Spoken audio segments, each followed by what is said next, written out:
El Congreso aprobó por unanimidad la ley que crea la entidad adjunta a la Superintendencia de Banca y Seguros para que fiscalice a las cooperativas. Con 91 votos a favor y exonerada de segunda votación, la ley beneficiará, según el superintendente adjunto de la SBS, Óscar Basso, a más de 1.700.000 cooperativistas. La congresista Úrsula Letona, una de las promotoras de la norma, dijo que esta se aplicará a partir de enero del próximo año. El presidente Vizcarra criticó la eventual aprobación de la ley que prohibiría al Estado contratar publicidad en medios privados. No se puede limitar la necesidad de información que el gobierno tiene que dar a la población, argumentó. El congresista oficialista Carlos Brus anunció por otra parte que la bancada de Peruanos por el Cambio presentará una acción de inconstitucionalidad contra la ley si es aprobada por el Pleno.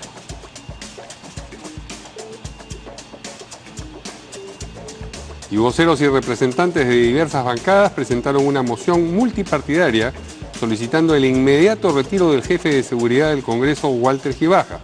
El documento señala que Gibaja no cumple con las características de ser un técnico de carrera capacitado, ajeno a una participación política activa para desempeñar el cargo.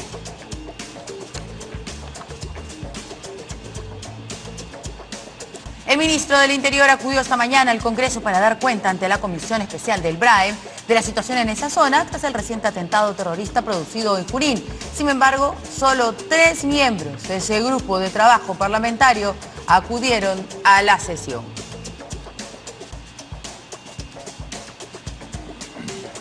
Y si quiere estar al día con todo lo que sucede en el país y también en el mundo, tiene que seguirnos en nuestra página web www.canaln.pe.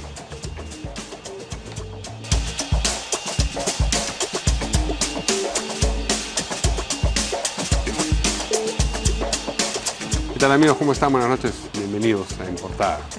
¿Cómo estás? ¿Qué tal, Mario? ¿Cómo estás? Muy buenas noches. Bueno, presentamos a uno de nuestros dos invitados, el César Campos. Colega, ¿cómo está? ¿Qué tal?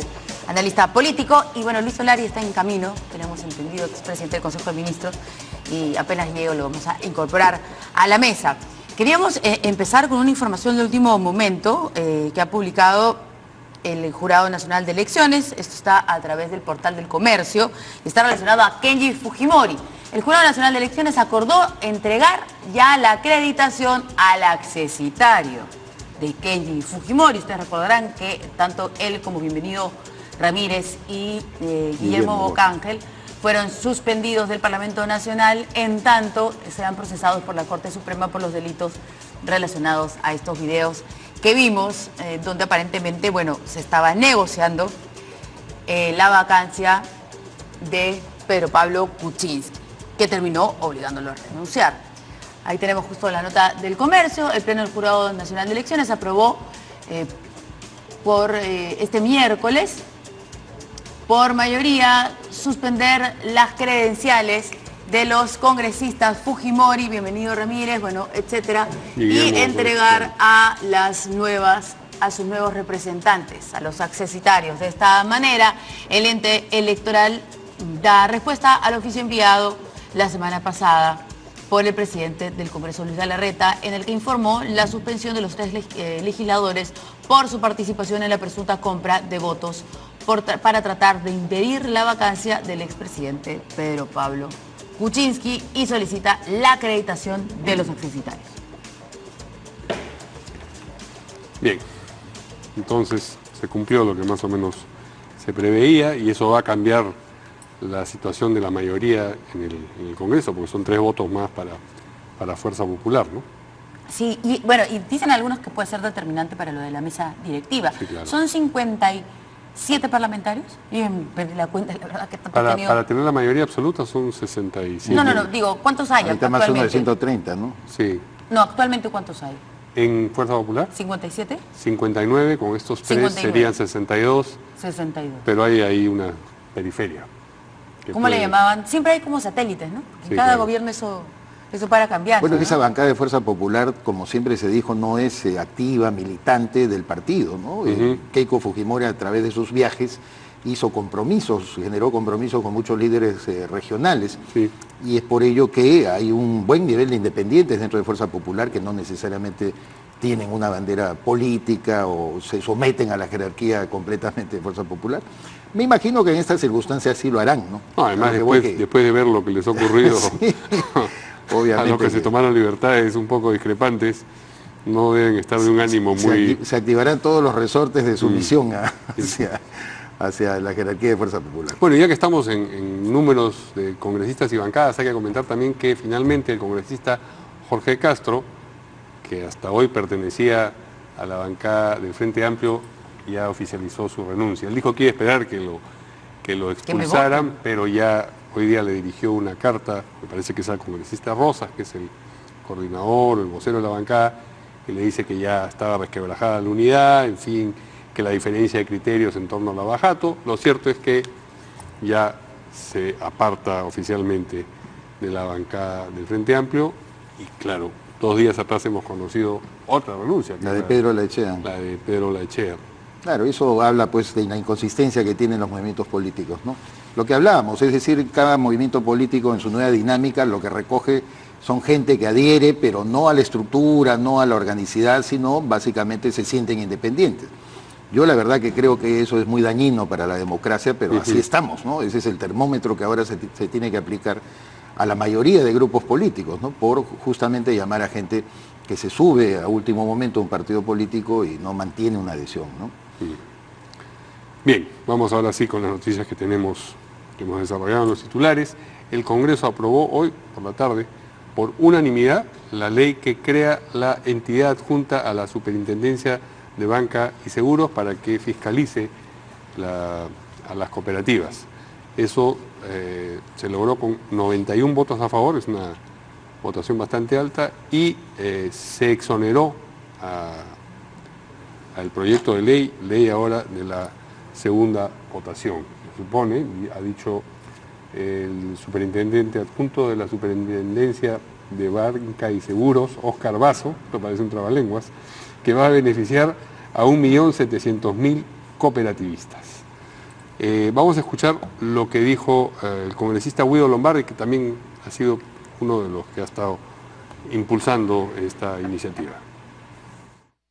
Verdaderamente, quienes hemos trabajado en el tema, después de 14 años de espera, sentimos que estamos viviendo un momento histórico.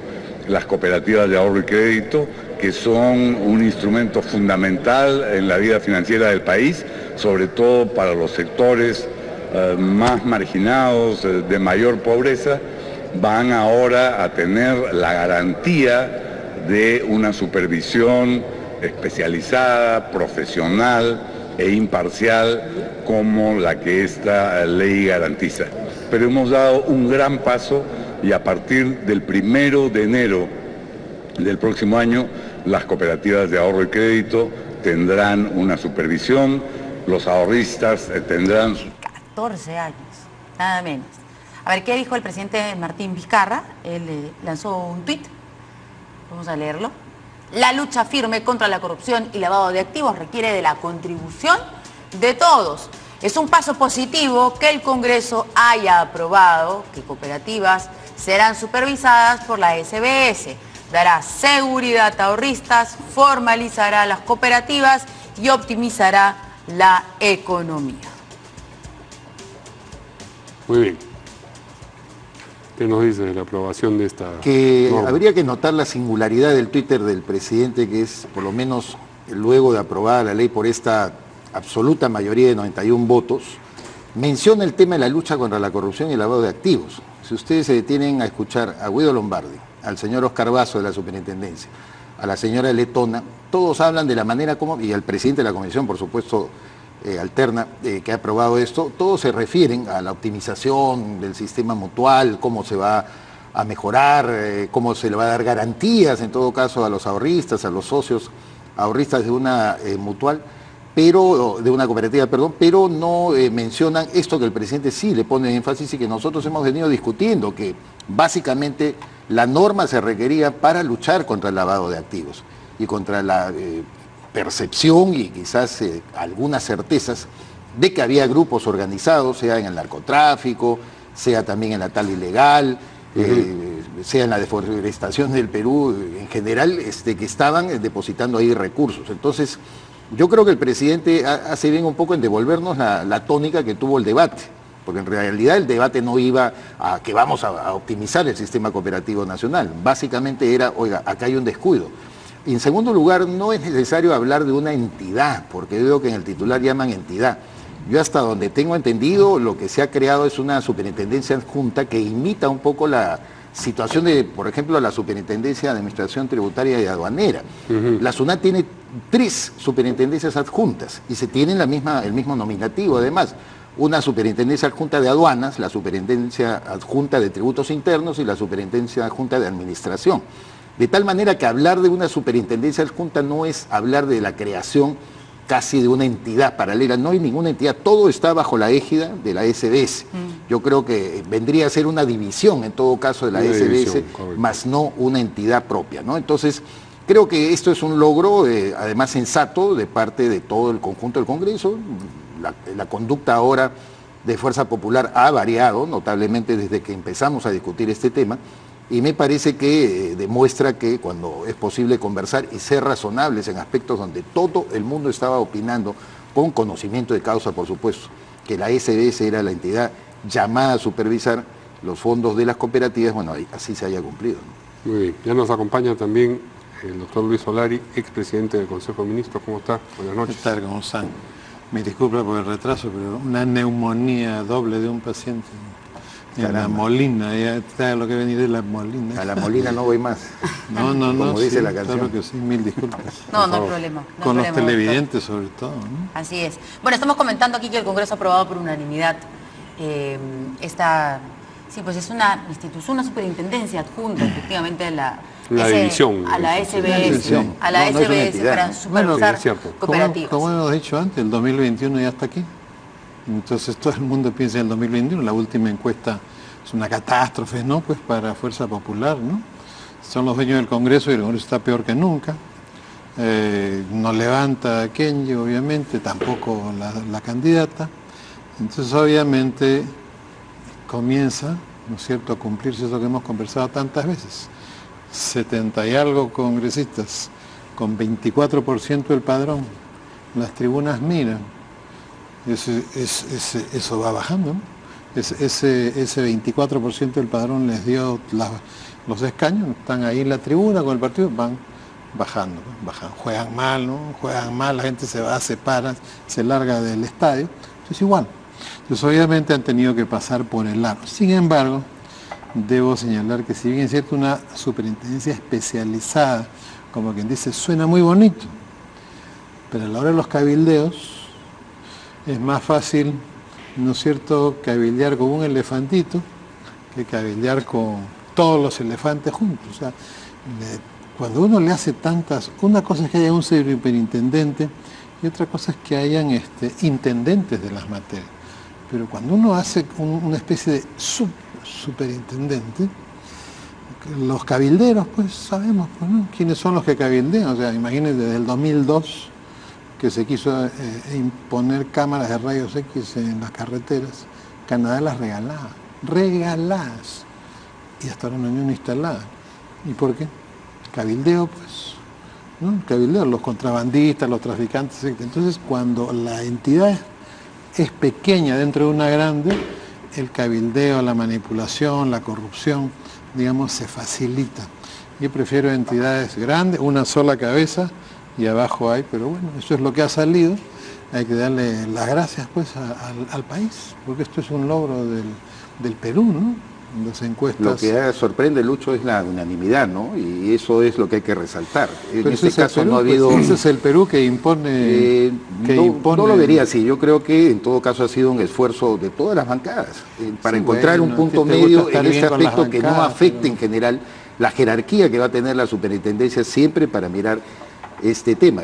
Es muy raro encontrar últimamente, tú lo sabes, acuerdos unánimes, ¿no? Porque siempre hay una observación, una abstención, y esta ley sale por absoluta unanimidad. Bueno, ¿cuánto tiempo le ha tomado al Congreso esta cuestión? Eso es verdad también. 2-3 meses. Ok, mientras el Perú sigue siendo un país con 22-23% de personas que no les alcanza para comer, y 47% que no les alcanza para cubrir su presupuesto mensual. Y los señores están en los devaneos de si el cabildeo por acá, el cabildeo por allá, quién represento y quién represento acá, y al final, ¿qué hace el país con la encuesta? Una cachetada, despierta. ¿Qué te pasa? ¿En qué estás? ¿En cuál es tu proyecto? ¿La encuesta, piensa usted, también ha afectado en cómo se ha votado esta nueva? Definitivamente. Por eso digo, el 2021 ya está acá. Y como comentamos la vez pasada, que tuvieron la gentileza de invitarme, bueno, pues ya está jugándose acá en la mesa directiva, ya se está jugando el 2021, y tiene que entender que esto es como la parábola de los talentos, ¿no? Le dan su talento, ¿no es cierto? Y a ver, han pasado 2 años, porque ya va a ser 2 años, a ver qué has hecho. Casi un dígito de aprobación, una reyerta, un puñaleo terrible. La gente no quiere eso. Entonces, obviamente, el propio Congreso está invitando a la 4ª marcha anticongreso, cosa que ya sabemos la agenda de los que están ahí, no tiene nada que ver con la agenda del país. Entonces, esto es muy interesante, porque ya vemos pues que, así como ya comenzó el Mundial, ya comenzó el 2021 también acá en el Perú. Entonces, pero a mí lo que más me gusta del Perú y de este tema de las encuestas, es viendo cómo se le entregan pues estos talentos tanto al gobierno, como he mencionado, ¿no? El Congreso, la única negociación social que puede hacer es su imagen, sus debates, sus cosas, mientras que no puede cambiar congresistas porque los votos. Y el Ejecutivo, que es el otro equipo en la cancha de fútbol, 150.000 millones, puede cambiar jugadores, ministros, viceministros, cada vez que le dé la gana. Ninguno de los dos ha utilizado este capital político que les han dado a los dos. Ninguno de los dos. No saben cómo, pues, ese es el problema. El problema no es cómo. Bueno, el primero, como tú sabes, ustedes saben, los salientes también, llamaron a los comunicadores corporativos, que no saben nada de comunicación política. Cuéntanos eso. Y el segundo, comunicadores corporativos? Bueno, era gente que estaba acostumbrada a hacer comunicación para empresas, ¿no? Sí. Y tú los metes a la política, pucha, pues eso es como que nos lleven a la selección a nosotros y ya está con la selección lista. Entonces, si tenemos, y ahora en el segundo, es un gabinete con 9 días, o sea, lo que es, ¿sabe qué, señora? Su embarazo lo tiene que hacer en 9 días. ¿Qué tal? Complicado, ¿no? Imagínate, armar un gabinete en 9 días. Es obvio que van a tener cambios, renuncias durante todo el resto del año. Ya que Lucho se refirió a las parábolas, pensaba yo en la parábola del hijo pródigo, más bien, ¿no? O en la de la vida pobre, la de la vida pobre. Parece como que el fujimorismo recibió, pues, ¿no es cierto?, del papá ciudadano muy enriquecido, una gran cantidad de capital que al final lo dilapida, ¿no es cierto? Y esperan que la ciudadanía, papá, lo perdone, como pasa la parábola del hijo pródigo, ¿no? ¿Pero creen ustedes que el tema de la superintendencia o especie de superintendencia para las cooperativas sea un tema que la ciudadanía estaba demandando? Era un tema pendiente, pero yo le doy parcialmente a Lucho en eso la razón. En efecto, era 14 años, lo ha dicho Guido Lombardi, lo sabíamos, ¿no? Faltaba una supervisión. Es que hay entidades y hay organizaciones. Pero era una demanda ciudadana, es lo que... Sí, pero no creo que era pues a un nivel de demanda ciudadana. Tú misma lo dijiste cuando discutíamos ese tema anteriormente, que, oye, que yo creo que a nivel de las cooperativas ya hay solamente un público muy fijo, un grupo ciudadano muy específico. Pero se termina convirtiendo, porque el tema se pone en la plataforma. Claro. No quieren que se les supervise y sale uno, el lavado es tanto, manejan tantos millones, fulano se fugó con 120 millones. O sea, tú pones la radio en otra página para eso y todas las radios tienen programas políticos, con excepción de un par. Todas, tú vas cambiando el dial y todo es debate, entrevistas. Entonces, la gente se va informando que hay alguien que no quiere. ¿Qué escucha la gente cuando va en los medios de comunicación? Escucha eso. O sea, más corrupción, o sea, porque es de que no querer hacer esto, en la noche ve la catástrofe de los noticieros. Violaciones, robos, asaltos, etc.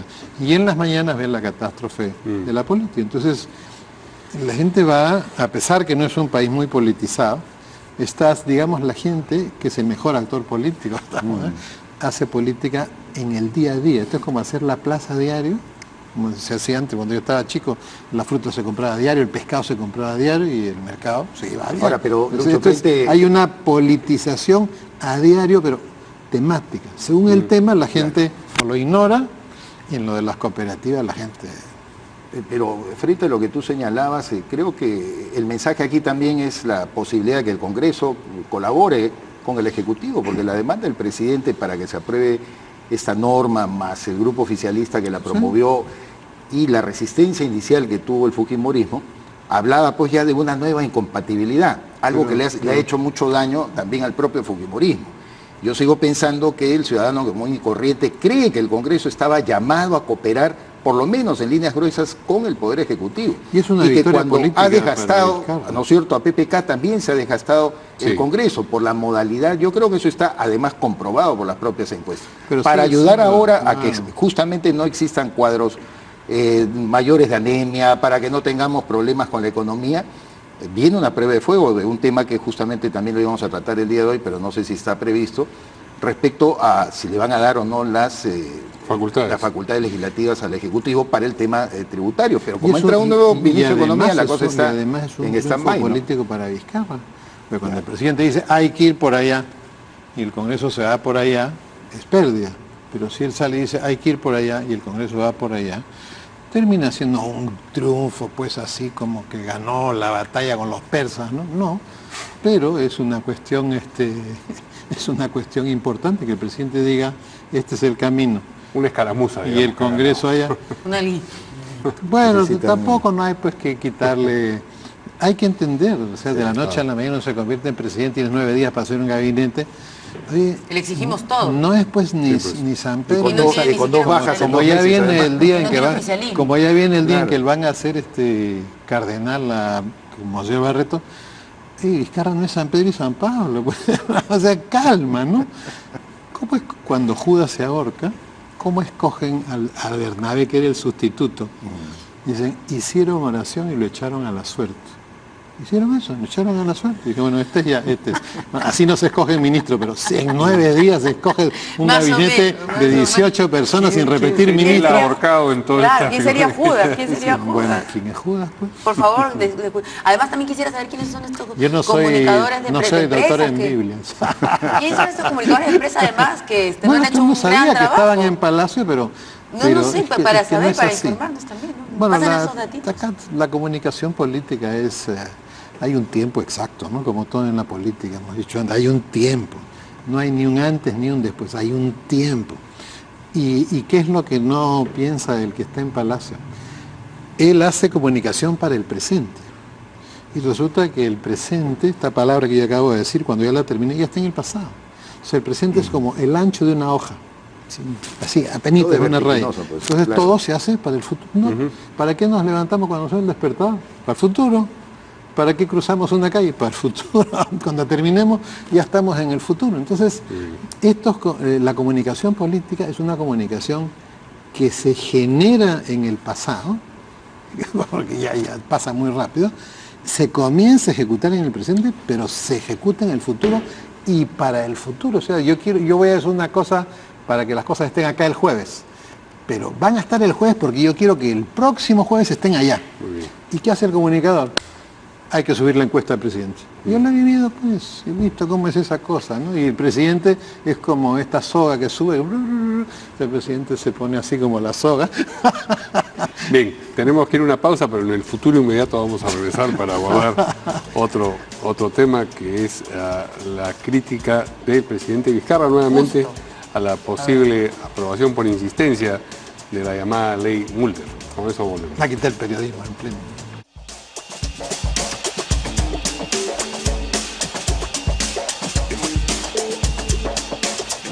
Bueno, decíamos que el presidente hizo mención, habló sobre el tema de las cooperativas y que el Congreso hoy aprobó lo de las cooperativas, ¿no? De la fiscalización a las cooperativas, aunque la congresista Úrsula Letona, luego de escuchar las declaraciones del presidente, dijo hubiera sido bueno que se interesara por las cooperativas antes, podría haber presentado algún decreto legislativo o lo que fuere, pero...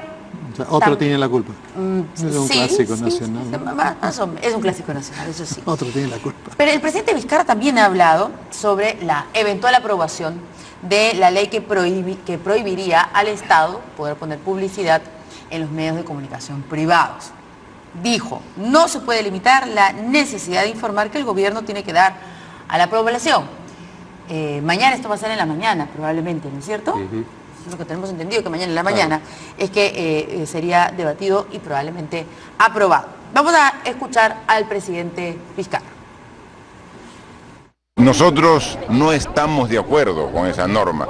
El Estado debe tener la facilidad de comunicar a la población todo lo que requiere de apoyo de ella para cumplir los objetivos. Por ejemplo, nosotros queremos derrotar la anemia y queremos derrotar la desnutrición crónica infantil, y eso es una prioridad de este gobierno. Vamos a hacer los esfuerzos como instituciones para que hayan los suplementos vitamínicos y los suplementos ferrosos, pero eso tenemos que dar a comunicar a la población para que la población sepa de estas campañas. Muy bien, vamos a ir un momento a la Superintendencia de Banca y Seguros, donde hay una conferencia sobre lo que acaba de ser aprobado, y está hablando precisamente la señora Socorro Heisen, que es la superintendente. Esta ley es muy buena para el país, es muy buena para el sistema cooperativo, es muy buena para la sociedad. Es muy buena para el sistema cooperativo porque va a posibilitar que el sistema cooperativo se desarrolle más, con solidez, crezca, se expanda y continúe haciendo su labor de inclusión en las zonas más alejadas, realizando operaciones que en este momento no puede realizar, teniendo la posibilidad de un seguro de depósitos cooperativos que va a permitir proteger a los afiliados en casos de falla de alguna de las entidades.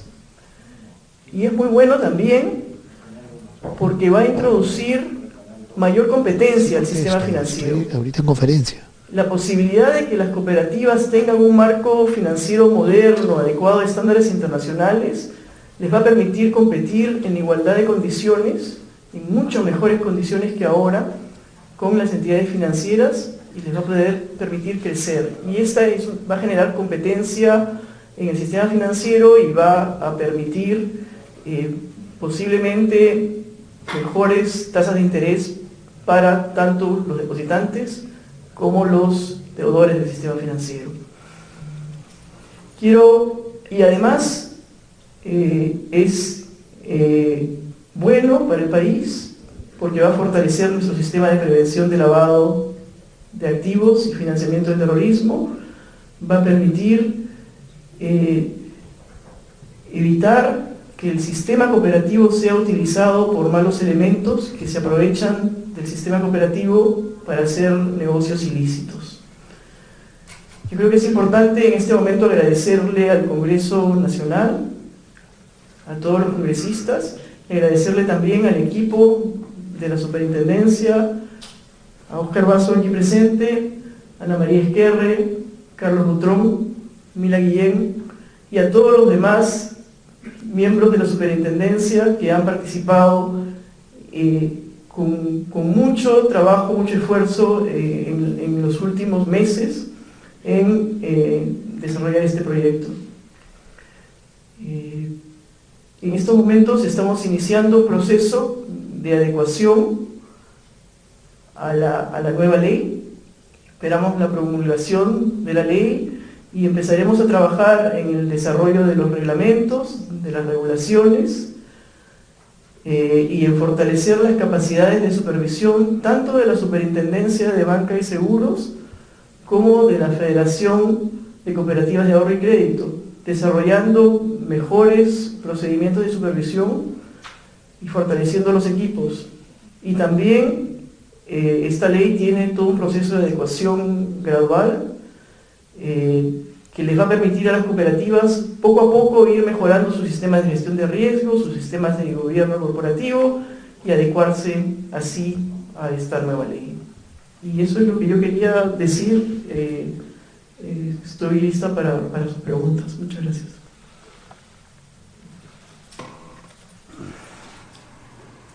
Muy bien, regresamos a los estudios. Era la superintendente de Banca y Seguros. Oscar Basso es el superintendente adjunto. Así es. Hablamos del ministro. ¿Te das cuenta cómo se pierden momentos político, ¿no? Es un tema político. El presidente lo dijo, el Congreso lo hizo, y el ministro es nuevo. Debiera estar ahí para algo que la gente le va a prestar atención, aunque no diga nada, aunque diga buenas tardes, buenas noches, punto. Está ahí. O sea, en política uno no puede estar a control remoto, uno tiene que estar. ¿No es cierto? Si no estás, nada. Estábamos hablando antes de... Y no es una crítica, es simplemente... Oye, una observación. Despierta. Casi un consejo. Claro, un consejo. Claro. Mejor. Gratinón, no mames. Está muy bien. Hablamos de la llamada ley Mulder, la que propone prohibir al Estado contratar publicidad en medios privados. Esta norma, este proyecto fue aprobado en el Congreso, ustedes recordarán, pero el Ejecutivo lo observó en esos casos. Esas leyes son devueltas al Congreso para ver si acogen las observaciones del Ejecutivo o insiste y promulga la ley. Eso se vio ayer, me parece, en la Comisión de Transportes y se aprobó y ahora tiene que pasar al Pleno, y ahí lo que podría ocurrir es que el Pleno por mayoría insiste y se promulga la ley tal como está o le introducen alguna modificación. ¿Qué cosa crees tú que va a ocurrir, César? Todo puede ocurrir. Evidentemente yo soy de los que creo que incluso el propio Mauricio Mulder lo ha señalado en un Twitter, de no tener la confianza absoluta que todo el fujimorismo quiera respaldarlo. Ayer fueron los 10 votos en la comisión del fujimorismo los que permitieron la aprobación. Sí, eso indicaría que hay una voluntad por aprobarlo. Yo creo que la ley Mulder va a ser igual zarandeada hasta buscar su derogatoria en caso fuera insistida, porque tanto la Relatoría para la Libertad de Expresión, a cargo de Edinson Lanza, un periodista que yo conozco, uruguayo, ha venido aquí al Perú, ha dado sus observaciones, las atingencias que hay de carácter constitucional. Ya lo ha dicho el propio presidente Vizcarra, ¿no?, que esto podría llegar al Tribunal Constitucional y evidentemente si esto sigue escalando lo llevan a la Corte Interamericana. Entonces el Perú estaría en el ojo, ¿no?, de un país que tiene normas que probablemente violenten la libre expresión.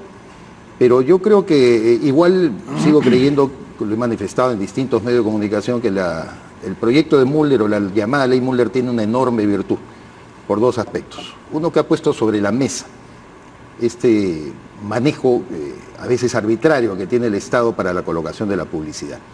Y el caso que lo ha puesto él y solitariamente el colega Aldo Mariate, porque yo no veo que muchos se entusiasmen con el tema, del caso del diario 16 durante el gobierno de Ollanta-Humala, era realmente vergonzoso, donde nadie del Consejo de la Prensa peruana, ningún gremio periodístico levantó su voz frente a un medio que estaba recibiendo plata del Estado solamente para atacar a dos personas, a Keiko Fujimori y a Alan García, diariamente sus carátulas. Que lo hicieran con su plata, mira, gajes del oficio, libre expresión para todo el mundo, pero era dinero público.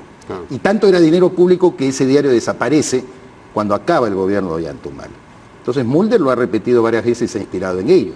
Y en segundo lugar, en un tema que, porque esto es un debate nacional. En México, Carmen Aristegui, una periodista conocida que tiene un espacio en CNN en español, puso el dedo en la llaga de cómo el Partido Revolucionario Institucional, el PRI en el gobierno, a través de sus gobernaciones, trataba de dirigir la línea editorial de diversos medios a través de la publicidad estatal. Entonces, no es un tema de rasgarse la vestidura, que aquí está la épica de la libertad de prensa, de por medio. A mí, de verdad, se los digo con todo aprecio, me sorprende que los periodistas nos veamos involucrados en una defensa o de convicción o de interés respecto a los temas comerciales de una empresa. Eso que lo discutan los propietarios de los medios de comunicación. Hace tiempo yo leí una intervención de un periodista que ganó 14 premios Pulitzer en Estados Unidos, para que vean qué antiguo es el debate. El señor John Carroll fue director de Los Angeles Times. Y lo resaltó además Andrés Oppenheimer como una actitud muy positiva de parte de Carroll. Carroll dijo: cada vez la voz del periodista se empequeñece a medida que cada vez sabemos menos de cómo los medios de comunicación son comprados o adquiridos por grandes corporaciones o son subordinados por el poder público de alguna u otra manera, de manera directa o indirecta. Dijo: yo lo que siento es que la voz del periodista se empequeñece. Y nosotros, cuando hemos adoptado este oficio y ejercemos nuestra profesión, queremos hacer dentro de los límites más libres que podamos. Que podamos. Ciertamente no es cuestión de que yo no soy dueño de un medio de comunicación o voy a hacer lo que me da la gana. Entonces creo que por eso tiene una virtud desde esa perspectiva, o las dos virtudes del proyecto de Mulder, ¿no? Uno, ¿Defectos leves? No. ¿Defectos le ves? El defecto que veo es que va a chocar precisamente con todos los compromisos nacionales e internacionales que tiene el Perú. Es decir, porque hay una parte que sí se puede objetar a la ley Mulder, que es el tema de que la publicidad, por el contrario, puede ser utilizada para castigar a un medio de comunicación. A eso iba, ¿No claro. es cierto? Porque Cristina Kirchner, los Kirchner lo hicieron en Argentina, evidentemente Rafael Correa lo hizo en Ecuador. Y la manera Hugo como Chávez aludió no a tuvo este más ley- que el imperio de cerrar los medios de comunicación y ahogarlos en todo Y la sentido. manera como aludió a este proyecto de ley el presidente del Congreso, que Exactamente. luego Eso lo he cuya dicho bancada luego permanentemente. se conduce de una, parece Creo que que en efecto... Lucho Galarreta le hizo un flaco favor, Claro. si lo ve desde esa perspectiva mi amigo Mauricio Mulder, un flaco favor a su proyecto de ley. Porque responder justamente cuando se le está observando por supuestas o reales inconductas del Congreso, que ya viene la ley antimermelada, evidentemente con mucha racionalidad y mucha inteligencia, mi amigo Bernardo Rocarrey Brun redactó su comunicado. El Consejo de la Prensa Peruana advierte, claro, pues entonces vas alimentando un expediente de este tamaño donde están ligando que el interés de ciertos congresistas por la ley no es precisamente garantizar los recursos públicos y evitar de que esto se dilapiden en los medios de comunicación. El interés es castigar a los medios de comunicación. Entonces, el abanico es muy grande. Y yo lo lamento porque sí sigo creyendo verdadera y fehacientemente como periodista con 40 años de ejercicio que Mulder ha puesto puntos sobre las IES, que además lo ratificó aquí, en esta misma mesa, César Hildebrand en una entrevista que le hace Mavi La Huerta, que me pareció extraordinario. Y extraordinario el punto de vista de Hildebrand, diciendo que hoy por hoy los periodistas no podemos estar en el debate ni en el lenguaje comercial, rasgándonos las vestiduras y diciendo que la libertad de expresión.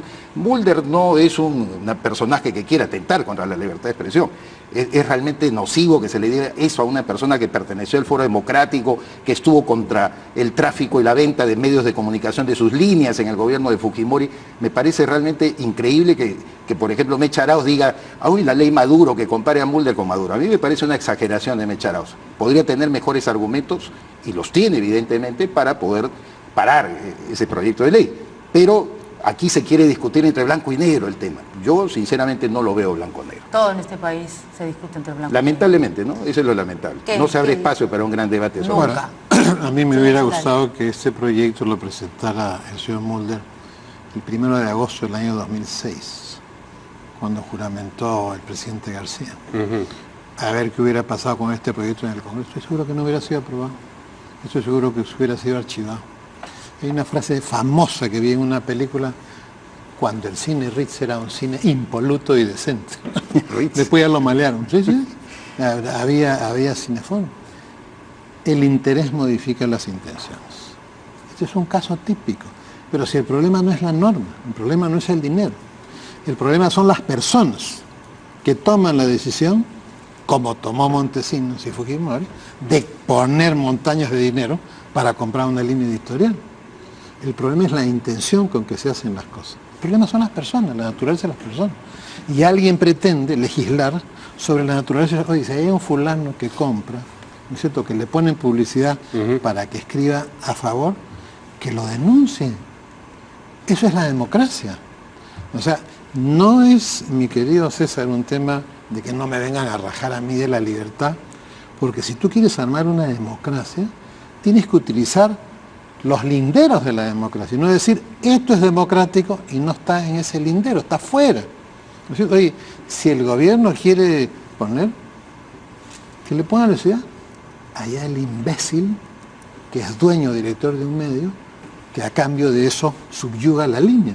El problema no es el que pone, lo pone para comprar, ya, y el otro porque acepta. Es exactamente igual que Montesinos con el Canal 4, es exactamente igual, solamente que no hay grabación, no hay salita del zinc y no hay montaña de dinero.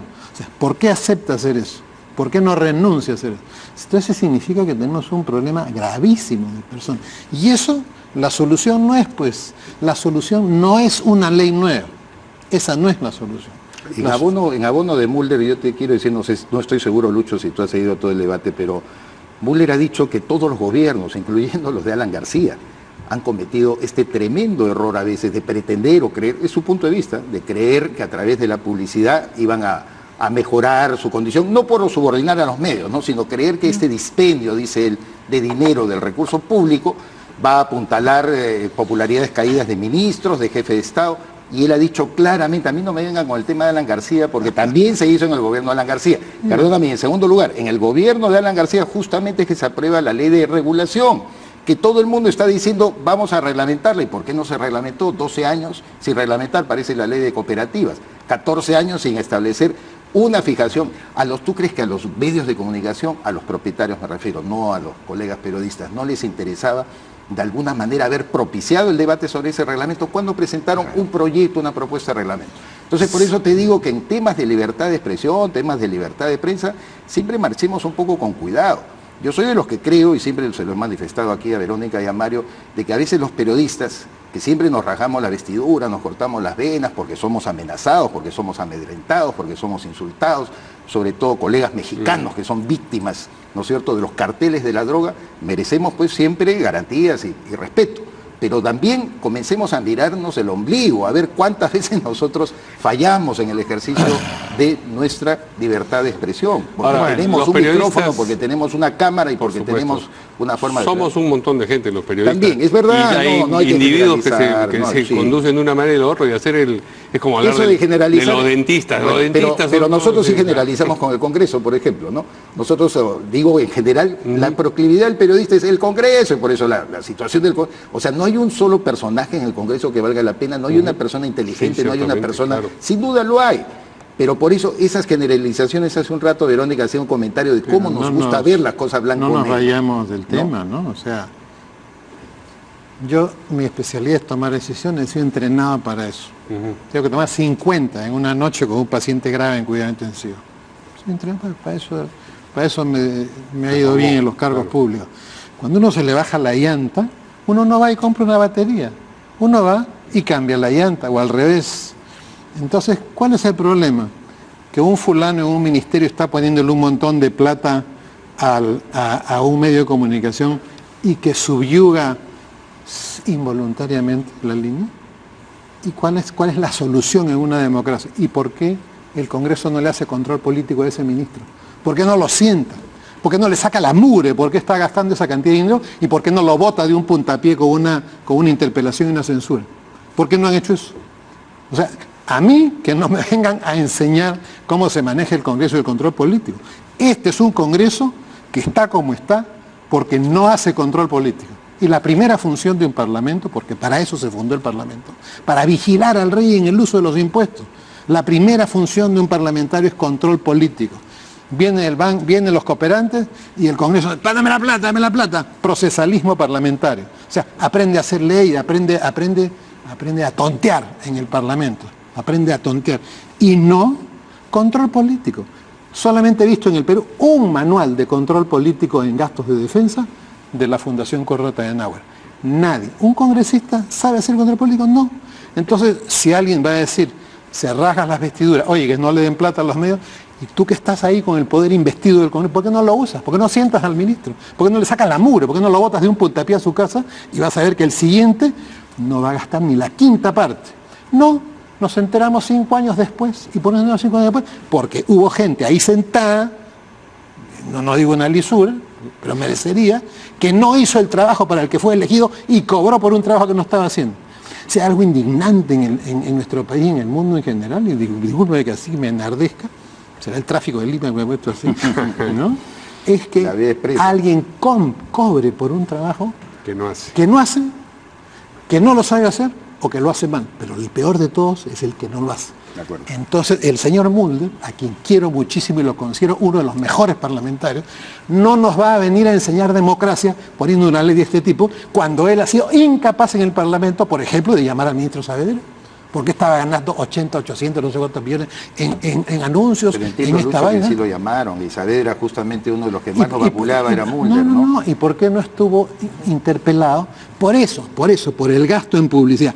¿Qué ministro del Perú, del Perú ha sido mandado a su casa por ser abusivo en el gasto de publicidad? ¿Qué primer ministro ha sido llamado porque tiene 4 ministros que están gastando más plata de la que deberían en publicidad? ¿La gente tiene derecho a saber lo que hace el gobierno? Sí. Entonces, ¿qué pretende Mulder? Que solamente salgan los ministros ni que fueran dueños pues de los canales, ¿no? Que ellos tienen que contar. O sea, es yo algo quiero ver democrático, es algo para mí, mañana, es algo para mí. Habría que esperar Pero todavía. es algo para mí democráticamente sí. irracional. Esta norma está en la categoría de que se te baja una llanta y vas y compras una batería. Por eso, yo creo que va a tener un destino igual zarandeado y al final, si no, mañana no se ponen de acuerdo todos. O sea, yo sí tengo serias sospechas que, ojalá, no sé qué pasará, se fraccione el fujimorismo y comiencen pues a archivar. Acuérdense del proyecto de Letona y de Aramayo. Vieron ustedes el impulso que le dio el fujimorismo y luego Brun retrocedió, pese a que cambió la primera parte de la norma donde ya no hablaba de gente imputada por un delito de... procesos abiertos. Sí. Exacto. Sí. No, decían que era por un delito en agravio del Estado por corrupción, delito de corrupción Pero en agravio igual del Estado. se empantanó. Y quedó con las personas sentenciadas. Y se empantanó y calladitos lo guardaron. Claro. Alguien vuelve a discutir. Y lo discutimos arduo, ¿no es cierto, Sí, claro. Mario? Todo el mundo acá sentado, preocupado. Kenji atacó el la proyecto libertad por de su cuenta también. Y luego también Mecha Arauz cuando levantó su dedito empezando este gobierno en el año 2006, ¿no? Uy, a la televisión Sí. basura, Sí. estaba en desacuerdo, ¡pum! Se le vinieron editoriales. Es que el tema de la libertad de expresión y la forma de ejercerlo, creo yo, no lo discutimos de una manera adecuada, equilibrada. Vemos sospecha en todo. Se sospechó, mira, la gran cantidad, 80% de los columnistas, colegas nuestros, amigos, todo el mundo escribió que Mecha Arauz escondía algo, que pretendía conculcar la libertad de expresión porque se oponía a que algunos medios tuvieran contenidos inadecuados en el horario familiar. Que estaba asesorada, además, nada más. mal asesorada, también Nada se más. decía, Bueno, ¿no? Había rumores. igual retrocedió. Entonces, pero yo digo, esos temas que se ponen a veces, Lucho, sobre la mesa, son buenos de discutir sin agraviar a nadie, sin insultar. Esto no son una estamos guerra agraviando a nadie. de coboy, Mira, de buenos, por malos. angas o por manga es un natimuerto. Porque si mañana no tienen los votos, ¿cuál es su destino? Ya no pueden aceptar las observaciones del Ejecutivo. Sí. Se dan archivos. Y si es aprobada, va a terminar en la Corte, en el Tribunal. Sí, bueno, y todo el mundo va a decir que... Ya el congresista Pues, Bruce ha dicho que la bancada va a presentar una acción de inconstitucionalidad, Sí, una acción pero se de- requiere el 25% de la representación nacional para presentar una acción de Pero inconstitucionalidad. igual lo pueden hacer ciudadanos, No, sí, claro. se pueden Claro, mover al varios. final- Eso yo creo que de todas maneras va a llegar al Va a Tribunal terminar. Al Constitucional. final es un natimuerto. Y no puedes sacar una norma que cuando se abre un diario lo obligues a que sea parte del Consejo de la Prensa, porque viola la libertad de asociación. Yo lo que obviamente, aspiro ¿no? que este debate continúe, no sobre el tema de fondo de la ley Mulder en sí, sino sobre la naturaleza de los medios, nuestra conducta, Pero nuestro dime- desenvolvimiento. Esto que John Carroll, 14 premios Pulitzer en Estados Unidos, decía, se empequeñece cada vez más. Lo dijo el año 2004, la voz del periodista. Eso me preocupa a mí como periodista. Pero esta materia no la separemos de lo que yo he mencionado. La solución es el control político enérgico y verdadero por el Parlamento sobre los que gastan el dinero de la gente para comprar popularidad.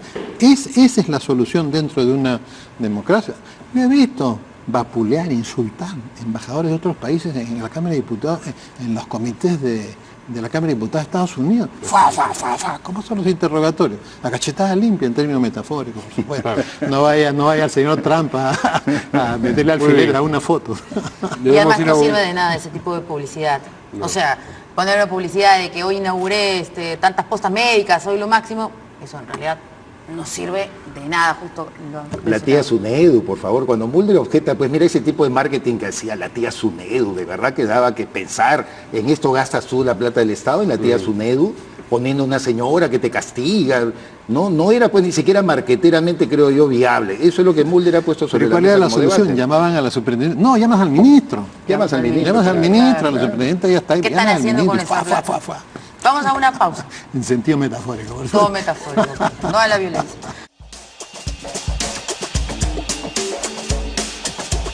Muy bien. Voceros y representantes de diversas bancadas, en realidad Acción Popular, del APRA, de Alianza para el Progreso, del oficialismo, de Peruanos por el Cambio, y creo que hasta de los Avengers y por supuesto de las dos bancadas de izquierda, han presentado una moción multipartidaria en la que solicitan el inmediato retiro del jefe de seguridad del Congreso, el coronel en retiro, pero en retiro del Ejército, Walter Gibaja. En el documento dicen que Gibaja no cumple con las características de ser un técnico de carrera capacitado, ajeno a una participación política activa, lo que se requeriría para desempeñar ese cargo. Ustedes recuerdan que esta es una discusión que tiene ya varios días y ahora han salido a la luz algunos mensajes de tweet que escribió este coronel en retiro y que luego ha retirado la cuenta desaparecido, lo que quiere decir que no se sentía especialmente orgulloso de esos contenidos, porque si no, no los habría retirado. ¿Qué suerte creen ustedes que vaya a correr esta iniciativa multipartidaria? La suerte del rejoneo nomás. La suerte del rejoneo no va a haber muerte. Segundo tercio. Segundo tercio. Bueno, Sí. el problema, y otra vez regresamos al 2021, ¿no? O sea, si uno tiene un proyecto al 2021, no puede andar con lastre pues en los bolsillos, no se puede poner piedras ni arena, o sea, uno no puede rodearse de personas que están vinculadas a la década de los 90 y a lo que pasó en el Perú en los 90. Eso es 2 y 2 son 4. O sea, sí, pues quiere ser muy agradecida la candidata, todos quieren ser agradecidos, pero agradezcan con gente, con cuadros nuevos. Muestren que realmente están en un proceso de siglo XXIzación, para hacer un neologismo casi cortasariano. Una cosa de ese tipo, pero yo honestamente, a mí me parece, bueno, es normal que uno pues gane y que ponga su... Pero tienen razón los que han hecho la denuncia. Hay un perfil para jefe de seguridad. Si no lo cumple, caballero, pues lo hubieran puesto en otro sitio. Pero para mí lo más importante es lo otro. O sea, tú quieres sacar a volar tu globo que diga 2021, una sonrisa que acompaña los ojos, y te tiras costales de arena dentro de la canastilla. Es una locura desde el punto de vista político. Aquí esto dibuja también la falta de institucionalidad que tenemos, ¿no? A mí me parece increíble que cada cierto tiempo tenga que cambiarse jerarquías de esta naturaleza en un órgano tan importante como el Poder Legislativo, ¿no? Y que dependa de la mayoría.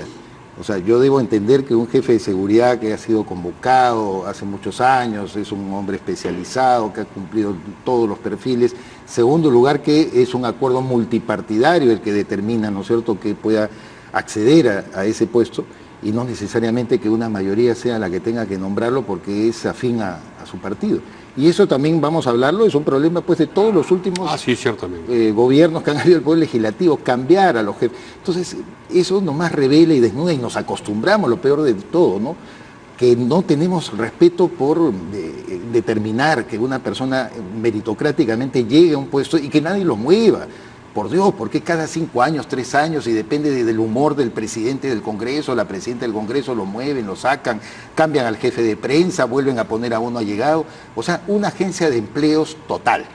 Entonces, el señor Gibaja, como bien dice Lucho Solari, se inscribe dentro de ese perfil, ¿no? No lo llaman por ser un coronel que ha tenido experiencia en razón, en tema de inteligencia, lo llaman porque es un hombre militante, un activista que incluso, como ha pasado con el caso de Anushka Buenaluque, ¿no? que está conversando con el congresista Violeta y le toma un subordinado de él una fotografía.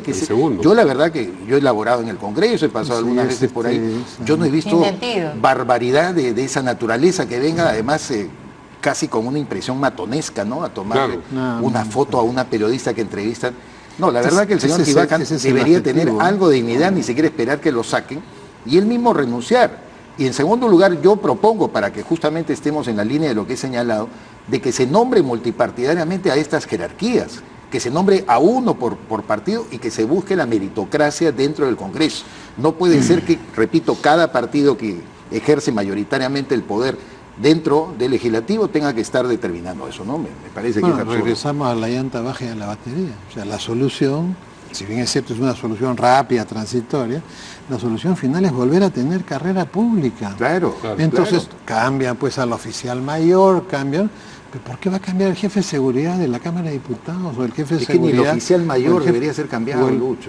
Ni el oficial mayor. El señor Ismael Echegaray, que nadie sabe, bueno, incluso era oficial mayor cuando yo no había nacido, ¿no? Pero se quedó hasta el final del gobierno, primer gobierno de Fernando Belaúnde de Terry. Todo el mundo en el Congreso, creo que tiene hasta un busto ahí, lo recuerda con aprecio y cariño, porque era un hombre de carrera. Él no se casaba con los gobiernos de turno, no tenían nada que ver los gobiernos de turno. Echegaray fue un ejemplo de oficial mayor. Ahora no, efectivamente, como tú dices, termina un gobierno, cambian al oficial mayor. Hay que recordar a las personas, carrera pública significa tener una lista de grados y adentro de cada grado su grado, y el funcionario va subiendo. Estudia, sube más rápido. No solamente es un tema de lucha contra la corrupción, como tú dices, no andar en estos dimes y diretes porque cambian a fulano, sino que además el trabajador, y aquí viene la parte más importante, y su familia pueden tener un proyecto de vida porque sabe cada cierto tiempo que le va a tocar una mejora del subgrado, del grado, y por tanto una mejora en sus ingresos, y puede hacer. O sea, la carrera pública necesita incentivos personales y familiares. Oye, el ministro llega a las 6:30 de la mañana, su secretaria tiene que llegar a las 6:30 de la mañana, y los jefes, y los también. Oye, se va a las 12 de la noche, la gente que trabaja se tiene que ir a las 12 de la noche, la familia tiene que tener también un aliciente. Entonces, ahí el problema principal es carrera pública, que fue eliminada del Perú. Yo cuando trabajaba en el Almenara en los 80 tenía mi cheque, venía grado tal, subgrado tal. Entonces, hay que, y a mí me parece honestamente que hay que ratificar a Juan Carlos Cortés por el estupendo trabajo que él ha venido haciendo en servir.